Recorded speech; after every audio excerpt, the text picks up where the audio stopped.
So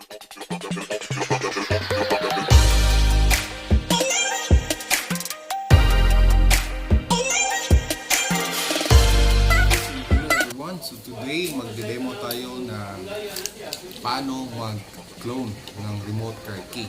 Kasi sometimes hindi natin maiwasan na baka maiwan natin yung remote car key natin at saka yung susi sa loob ng sasakyan. So para may extra tayo, mabuksan natin yung sasakyan, kailangan natin ng extra remote car key. So tuturuan ko kayo paano mag-clone ngayon. So ito, nabili ko to sa Shopee worth 156. No? So affordable sa Shopee. So madali lang ito i-clone. So ganito ang gagawin natin para i-clone. Okay po, no? So ito po yung existing remote car key sa aking sasakyan.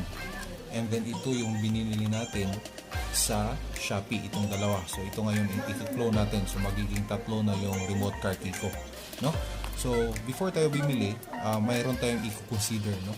So, i-consider natin yung hertz, megahertz na bibili natin remote car key. So, ito, binuksan ko, ito ay 433 megahertz. So, dapat bilhin din natin sa Shopee is 433 megahertz, no?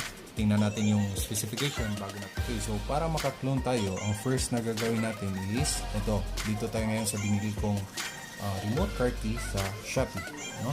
So, ang gagawin natin is, i-press natin simultaneously yung unlock at saka lock.